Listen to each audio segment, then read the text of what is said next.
Hello, everyone, and this is an interview with one of the judges, Heneka Watkis-Porter. So, Heneka is an entrepreneur. She's a corporate podcast host, a producer, a coach, a seven times author, an international speaker, and host of the Entrepreneurial You podcast and TV show.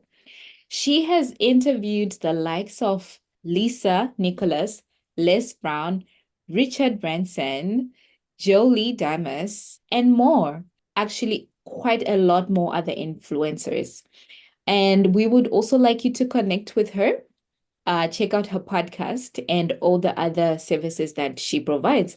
So today, she will be answering questions regarding the award ceremony and what is taking place.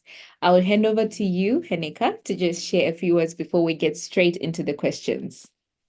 Oh, thank you so much, Gina, for having me. I mean, I first want to say big up to the Ooh. APVA team for the hard work that you have done for inviting me to be a judge on this year's program. It's an honor. I mean, straight out of the motherland, as we say, I'm straight out of Jamaica. So doing this, for the motherland, representing the motherland, and what you guys are doing with podcasting there is just phenomenal, So I am grateful, super grateful. Thank you, and congrats to all of you. Awesome. So I have about three questions for you, Heneka. The first segment is about the relevance of the APVA awards. Then the second is your experience as a judge, and the last one is industry insights. So the first question is, we would love to hear your perspective on why awards like APVA are essential in our industry. And how do these accolades inspire individuals and organizations to support their limits and to strive for excellence? Oh my gosh, what a question. Happy to answer. So absolutely the APVA Awards is necessary because what it does is help to celebrate those outstanding achievements of persons operating within the Africa and the African diaspora.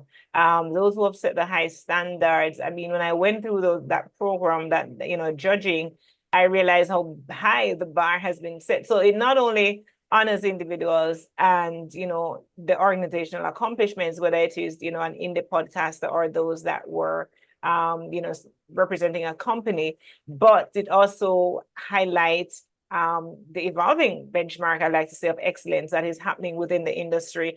And I like to say, well, we hear all the time that Africa is rising, but when I was going through the judging, for me, I concluded that Africa isn't rising, Africa has risen, right? And so it is so important. I mean, one of the things it does, I know these entrants, they were motivated throughout the process because somebody took the time to nominate them for their efforts. They can push the boundaries, sets on a clear path for others to follow. So it is obviously helping others in inspiring and motivating them. And also it is encouraging healthy competition within the industry. And that will allow growth, because we don't want, if we're not growing, they say we're dying. And we don't want to be stagnant. We want to grow. We are always evolving, always growing. So it sets really clear examples for others and encourage them to strive for higher levels of creativity.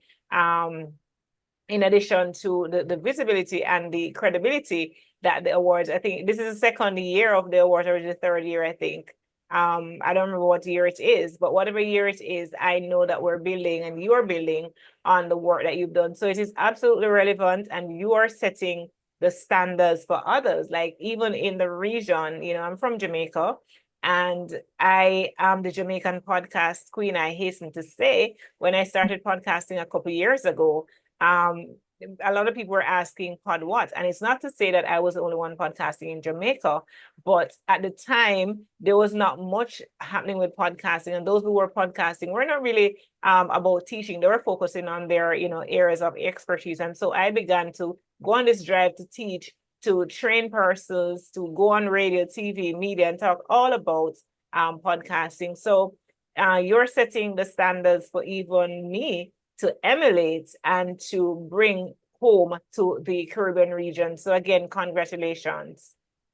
Yeah, the APVA community has really worked so hard, and together we are just causing vibrations. I'm so happy to hear you say that Africa is not rising, Africa has risen. I actually got goosebumps when I heard you say that, which is just a stamp of proof that all the efforts that each and every single person is doing, they're being felt. So, our next question is your role in recognizing and honoring the deserving awardees. How do you see that, or how do you take that? And also, why does that matter? Oh my gosh. This one is a special question because let me first put it by saying I felt like, okay, I had to put myself aside because some of these ideas, some of these areas in which I was judging, I know that even as a podcast queen, even as a podcast coach and producer, I know that in my own podcast, I was not practicing some of the things that I was judging for. And I'm like, oh my gosh, this seems so unfair. But I had to put myself out of it, take myself entirely out of it and be Yeah, 100% objective, or like you're not judging it or you're not comparing it to your show, Heneka. You are judging each show based on their own merits, based on the industry standards, whether or not you are practicing it in your own podcast, as a coach, as a producer, all of that. So it was an interesting thing for me.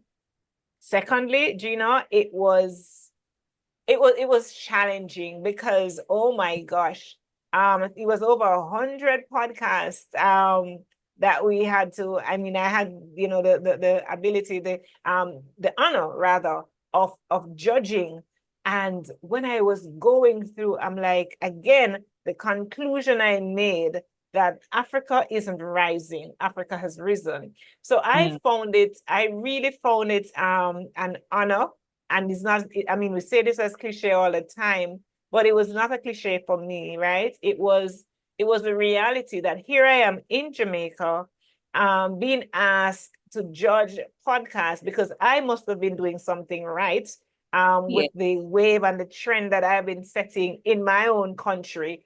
And so being asked to be a judge all the way on the African continent of all these podcasts out of South Africa, Nigeria, Kenya, Ghana, wherever. And it yeah, was fun. It was hard as hell, but it was fun. yeah, It was hard because how do I judge all this enriching content, all sure. these lovely Yeah, sounding top quality, the artwork, the sound, the storyline. I mean, I yeah, had a blast. I had a blast. And I'm so, again, I have gratitude. I only have, I lift my hats to everyone, and knowing that only one podcast and so on, they're going to come out on top in the category. It's not an indictment on the entrants at all, because mm, the work that they presented were off the yes. chain, as we say, right? Yeah, I Yes. agree. I agree. There is some phenomenal creators in Yes, Africa. yes, yes, If yes. you just sit down and listen to the content that's coming out of Africa, it is phenomenal. Like I can't even, there is no words to describe. So congratulations to all the winners. And if you were nominated and you didn't win, still congratulations to you, because coming up on the top of the list just means your efforts and all of the hard work is being recognized. So Okay. now our last question is your industry insights. So how is the audio industry evolving? And what are your thoughts on audio creatives that are thriving in creating excellent, exceptional work in Africa and even beyond? So, for example, even where you are in Jamaica, or what are your thoughts on the evolution that's currently taking place? Oh my gosh, that's such a wonderful question. And it causes me to think a lot, Gina, because when I started in 2007, I launched my podcast, The Entrepreneurial, in 2007. And at that point in time, um, when you say podcast, people are like, pod what? And now we're at a stage, and I'm talking about in Jamaica now, we're at a stage where people are more asking the question is, what's your podcast? Because everybody know, is having a podcast, or even if they don't, they are aware of what it is, or they're Yeah. consuming more podcast content. So Mm. to get from the stage in 2017 to know where we are, that's phenomenal. And I kid you not, that was before COVID-19 made it a thing, right?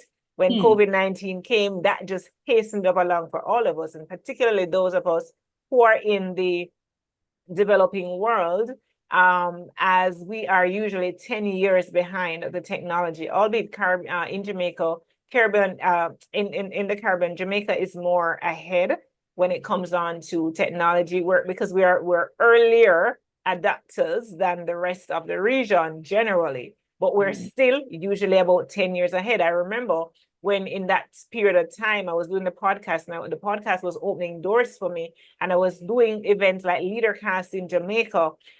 This was like 2018 when I just started, and it was really challenging to get persons on board to come to do this conference, because they're saying, oh my gosh, the speakers are not in the same room with me. How can I don't want that. I want to be in the same room with the speakers. And hello, COVID-19, like, hello, you don't necessarily have to be in the same room with the speakers. Here we are even now doing this conversation, and we're not in the same room. To get back on track with your question, Gina, audio is evolving because, all right, so I am big on audio first. I'm an audio first person when it comes on to my content. So some of my colleagues, they're still trying to push me into doing videos and stuff. And while that is nice, and I eventually slowly getting there, while that is nice, I am still aware that many persons who are real diehard podcast lovers, they're audio first. And they are about tuning in to a podcast while they're on the go. They don't have time to be watching videos. How they're consuming the content is they're consuming it on the go. They're driving. You can't be watching a video while you're driving. I mean, you know what I mean? No. And people's attention span, it is so short. I know I have a short attention span. So there's absolutely no way that I focus on video. I watch videos when I really make the time to watch videos, which is not often. It is not often. Again, as it relates to the audio industry and where podcasting is going, and then big up to these platforms, for example, Spotify and the others that are enabling now videos to be uploaded, because we know that podcasting was predominantly audio. But we're seeing where videos are now being uploaded. They're giving allowance for that, which is great. Again, to each his own. Whatever rocks your boat, fine. Whatever floats your boat, fine. And there's also what we cannot miss is on everybody's lips. And again, because we're usually like 10 years or so behind the technology, we're now talking about AI as if AI just came around. AI has been around for so long, long. But we've just caught on. And of course, as podcasters, we are not allowing the boat to miss us. We're not missing the boat at all. We are using that to speed up how we script our episodes. We're using that to speed up how we edit our episodes. We're using that to cut so much chunk of time of podcast production, because Gina, it is not easy. It is before the predominance and the prevalence of AI, one episode could easily take you 8 hours in terms of the pre-production, the editing, and the post-production, easily. Now with AI, that has been chopped off. A significant portion of that time has been chopped off. So where the trend is going, there's rapid technological advancements, which is benefiting all of us. And in this time of content overload, because there is a digital content overload, like there was a point when I remember when email marketing was really big and people loved it and stuff. Persons will sit and they will go through an email from persons who are sending out those nurturing email sequences and so on, and it would almost be they'll be happy to do it. No, it's like I can hardly find time to go through some of those emails that you subscribe to, but nonetheless you have to continue to do some of those things. And it is that when you're going through that digital overload, you have to make sure that you stand out with authenticity. You have to make sure that you be yourself.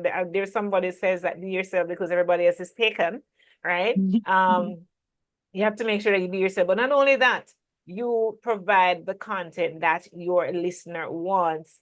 And particularly as it relates to the the awards, specifically as it relates to award, while we know and going through realize how unique the audio industry is within the continent and in the diaspora, we have to also recognize that everybody's interconnected, right? And so you're producing content in Kenya, wherever you are, but here I'm in Jamaica, consuming it. You know, the Entrepreneurial podcast has listeners in over 140 countries, right? The potential is great. The global opportunities, believe it or not, my number one listenership does not come from Jamaica. I live in Jamaica. I'm Jamaican, but yet my number one listenership is in the United States of America. Go figure. So with podcasting, there is global, interconnectedness. There is, of course, we've learned long about globalization and so on. So there's so much to say, but again, podcasting isn't going anywhere. It is here to stay. The industry is still young, relatively compared to radio, compared to TV and printed press, but we know it augurs well for growth, for sharing, for spreading of knowledge, for spreading of information. So it only gets better from here. 100%. I agree with you there. It can only get better from here. So thank you so much for your time, Heneka. I would like to find out how people can reach you. So share us your social media where they can contact you, and if they want to just engage with your content, where they can find it. Awesome sauce. So my website, first and foremost, henekawatkisporter.com. And there you go to find a wonderful ebook free of charge for you to tell you how to interview like the pro you already are, right? So how to bring that out, right? So go there, henekawatkisporter.com, grab that free ebook telling you all about my experience, interviewing Les Brown, Lisa Nichols, John Lee Dumas, Richard Branson, Amy Porterfield, so on and so forth. So go there. And if you're not into, that, you want to connect with me first on social media, then I'm on LinkedIn, Heneka Watkis-Porter. I'm on Facebook, Heneka Watkis-Porter, Instagram, Heneka Watkis-Porter. And there are other places, but these three are the main ones that I post. And of course, if you want to, there's so many things I'm sharing. Oh my gosh. If you want to connect with me, on a one-to-one basis, send me an email, heneka@henekawatkisporter.com. And don't forget to subscribe to the Entrepreneurial on Spotify and on Apple, wherever you get your podcasts. One love, straight from yard. Yes, thank you so much. And once again, congratulations to all the winners. Here is the lovely Heneka sharing her expertise, and as she is one of the judges. So congratulations once again. Yes.